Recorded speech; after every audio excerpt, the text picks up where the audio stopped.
وَكَانَ اللَّهُ تَعَالَى عَالِمًا فِي الْأَزَلِ بِالْأَشْيَاءِ قَبْلَ كَوْنِهَا، دنیا میں جب چیزیں نہیں بنی تھیں اللہ تب بھی جانتے تھے ہمیشہ سے۔ وَهُوَ الَّذِي قَدَّرَ الْأَشْيَاءَ وَقَضَاءَ، اللہ نے تمام چیزوں کو بڑے مناسب طریقے سے پیدا فرمایا، وَقَضَاءَ پھر ہر ایک کے لیے فیصلے فرمائے۔ ہم قدرہ کا معنی کیا کرتے ہیں جی؟ اندازہ، بس آخری ترجمہ ہے یہ، اول بھی ہے آخری بھی ہے، نہ اندازہ کے علاوہ کرنا ہے نہ ہی کیا ہے، جیسے پڑھا ہے ویسے ہی آ گیا نا ذہن میں، جیسے پڑھا ہے ویسے ہی پڑھا، اندازہ پڑھا ہے اندازہ ہی پڑھانا ہے۔ بھئی ہمارے عرف میں اندازے کا معنی اور ہے، بھئی یہ ویلفر میں پوچھتا ہوں، ہاں بھئی مولانا یہ کتنے طلبہ ہیں؟ یہ کیا کہیں گے؟ سچ میرا اندازہ ہے کوئی 400 سوا 400 پونے 400 ہوں گے، کہہ رہے ہیں۔ اب اندازہ کا معنی کیا ہے کہ یقین نہیں ہے، ٹھیک ہے۔ مولانا ارشد صاحب کے پاس وہ ناظم تعلیمات لکھا ہوا ہے، مولانا کتنے طلبہ ہیں؟ استاد جی 425 ہیں، وہ اندازہ نہیں کہہ رہے، یہ اندازہ کہہ رہے ہیں۔ تو جہاں یقینی ہو وہاں بھی اندازہ کہتے ہیں، تو پھر ہر جگہ کیوں کہتے ہیں اللہ نے اندازہ سا؟ بھئی اندازہ تو ہمارے ہاں عدم یقین کا نام ہے، یقین کی ضد ہے، پھر آپ اندازہ کیسے کر رہے ہیں؟ اس کا معنی یہ ہے کہ جس دور میں اس کا معنی اندازہ کیا جائے اس دور میں اندازہ کا معنی اور ہوگا، اور آج کے دور میں اندازہ کا معنی اور ہے۔ زمانے کے بدلنے سے الفاظ کے معنی بدلتے رہتے ہیں، عرف کے بدلنے سے الفاظ کے معنی بدلتے رہتے ہیں۔ میں نے اس لیے آپ سے کہا اس کا ترجمہ کرو، وَهُوَ الَّذِي قَدَّرَ الْأَشْيَاءَ، اللہ وہ ہے جس نے مناسب انداز میں سب چیزوں کو پیدا فرمایا۔ کس طرح پیدا فرمایا؟ ایک ہے اندازے سے، اس کا معنی یقین سے نہیں، ایک ہے مناسب انداز میں۔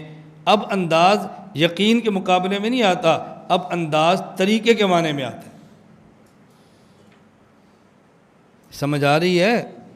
اور کبھی اندازہ کا معنی یقین نہیں ہے، اور کبھی اب اندازہ نہیں، اب کیا ہے؟ انداز۔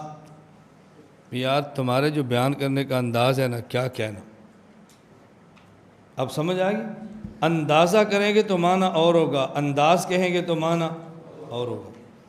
وَهُوَ الَّذِي قَدَّرَ الْأَشْيَاءَ، اللہ وہ ذات ہے کہ جنہوں نے مناسب انداز سے تمام چیزوں کو پیدا فرمایا۔ اب انداز کا معنی کیا ہوگا؟ طریقہ، مناسب طریقے سے پیدا فرمایا۔ سمجھ آ رہی ہے؟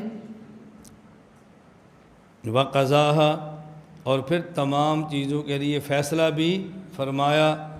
یہ واو عاطفہ ہے، اور واو مطلق جمع کے لیے آتا ہے، یہ معنی نہیں کہ پہلے پیدا فرمایا پھر فیصلہ فرمایا، نہ، یہ پیدا فرمانا فیصلہ فرمانا اکٹھے ہوں تو بھی ٹھیک ہے، قضا پہلے ہو پھر بھی ٹھیک ہے، تقدیر بعد میں ہو پھر بھی ٹھیک ہے، کیوں؟ واو جمع کے لیے ہے۔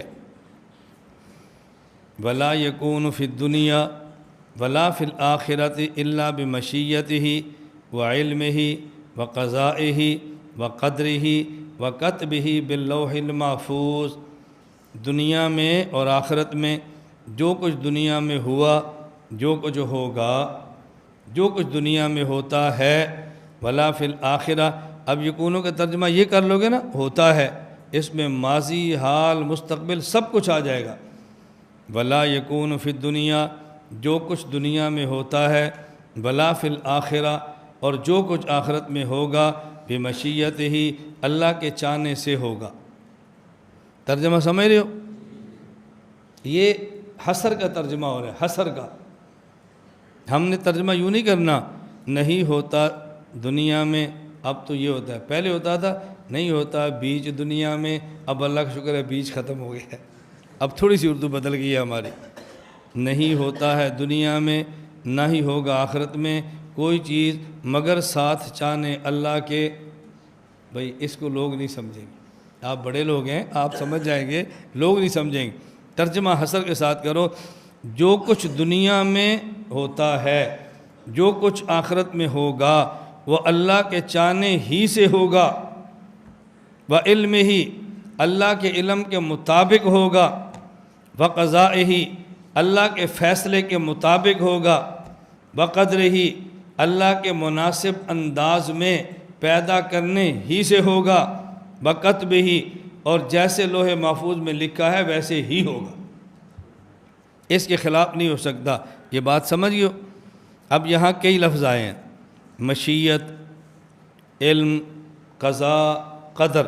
فرق سمجھنا، مشیت کا معنی اللہ تعالیٰ کا اپنی چاہت اور اپنے ارادے سے بندے کو اختیار دینا، یہ ہے مشیت۔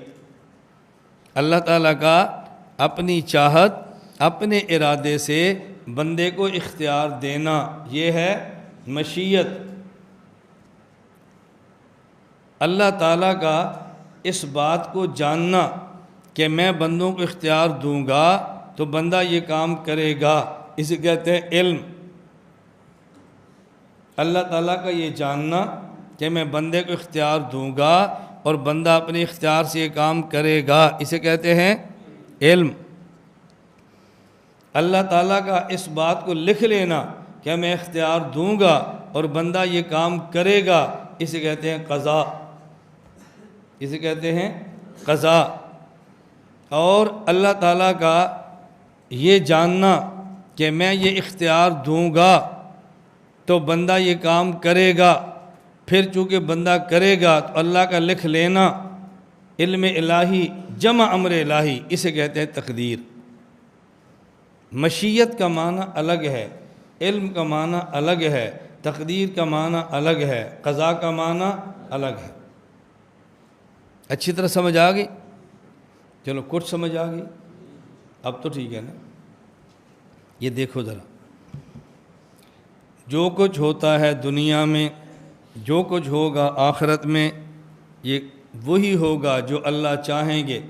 وَمَا تَشَاءُونَ إِلَّا أَن يَشَاءَ اللہ، تم نہیں چاہ سکتے مگر وہی جو اللہ چاہیں، یہ آپ کا ترجمہ ہے۔ تم وہی چاہو گے جو اللہ چاہتا ہے، یہ ہمارا ترجمہ ہے۔ وَمَا تَشَاءُونَ إِلَّا أَن يَشَاءَ اللہ، تم وہی چاہو گے جو اللہ چاہتا ہے، اللہ کی چاہت کے علاوہ تم نہیں چاہ سکتے۔ بات سمجھنا، ایک شخص دنیا میں زنا کرتا ہے، کہتا جی میں نے چاہا، میں نے زنا کیا، کیونکہ میں نے تب چاہا نا جب اللہ نے چاہا، اللہ نہ چاہتے تو میں کیسے چاہ سکتا تھا؟ میری مشیت اللہ کی مشیت کے تابع ہے، تو میں نے زنا کر کے کیا جرم کیا پھر؟ سوال سمجھ آ گیا؟ جواب، اس کا مطلب کیا ہے؟ اللہ اپنے ارادے سے بندے کو اختیار دیتے ہیں، چاہے تو زنا کرے اور چاہے تو زنا نہ کرے۔ اللہ کے علم میں ہے، میں اس کو اختیار دوں گا، چاہے تو کرے اور چاہے تو زنا کرنے کا اختیار بھی دوں گا، نہ کرنے کا اختیار بھی دوں گا، لیکن یہ اپنے اختیار سے زنا کرے گا۔ تو اللہ نے لکھ دیا ہے کہ اس بندے نے زنا کرنا ہے۔ اب چاہنے کا مطلب کیا ہے؟ اللہ چاہیں تو اس کو نہ کرنے دیں، روک سکتے ہیں، لیکن روکیں گے نہیں۔ اب اللہ کی مشیت ایک چیز کی ہے یا دو چیزوں کی ہے؟ نا دونوں کی۔ اللہ کے علم میں میں اختیار دوں گا، چاہے تو زنا کرے اور چاہے تو زنا نہ کرے، یہ اپنے اختیار سے زنا کرے گا، اللہ نے لکھ دیا کہ یہ کرے گا۔ اب یہ اس لیے کر رہا ہے کہ اللہ نے لکھا ہے اور یہ مجبور ہے؟ نہ، اس نے اختیار سے کرنا تھا اور اللہ نے لکھ دیا ہے۔ اب کرے، اللہ چاہے تو نہ کرنے دے، اور یہ نہ کرے، اللہ چاہے تو کروا دے۔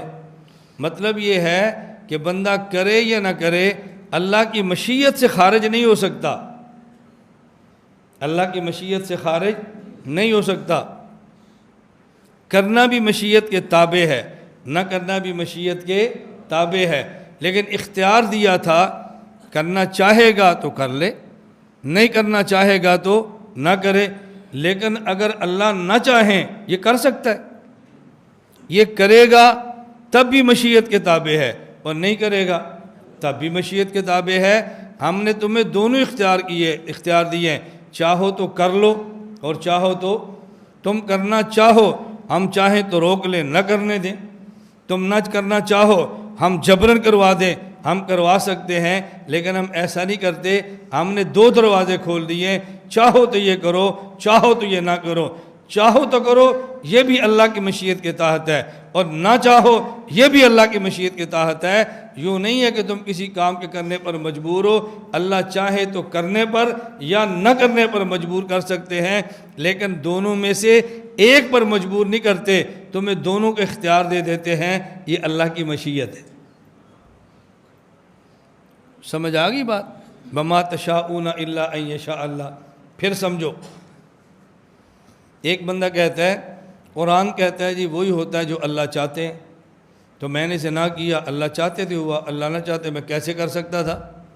جواب سمجھو، ہم نے کہا اللہ چاہتے ہیں کہ میں بندے کو اختیار دے دوں، چاہے تو کرے اور چاہے تو نہ کرے۔ یہ کرنا چاہے گا ہم جبرن روکیں گے نہیں، یہ نہیں کرنا چاہے گا ہم جبرن کروائیں گے نہیں۔ تو اللہ کی مشیت ایک چیز کی ہے یا دو کی ہے؟ ہم چاہتے ہیں اس کو اختیار دے دے، یہ کرنا چاہے تو کر لے، نہ کرنا چاہے تو نہ کرے، یہ ہماری مشیت ہے۔ اب اگر کرتا ہے یہ بھی اللہ کی مشیت، لیکن مشیت کا معنی یہ نہیں اللہ اس پہ خوش ہے، اللہ اس پہ راضی ہے، نہ، یہ معنی نہیں ہے۔ بھئی تم رہنا چاہو تو رہو، جانا چاہو تو چلے جاؤ، یہ چلے جاتے ہیں۔ تو یہ جو گئے ہیں کیوں گئے ہو؟ بھئی استاد جی نہ چاہتے تو میں کیسے جا سکتا تھا، استاد جی مجھے اختیار نہ دیتے میں کیسے جا سکتا تھا، مجھے انہیں اختیار دیا، دو آپشن دیے، چاہو تو رہو چاہو تو نہ رہو، میں نے اس آپشن کو لیا جو جانے والا تھا۔ اب یہ دونوں آپشن کس کے ہیں؟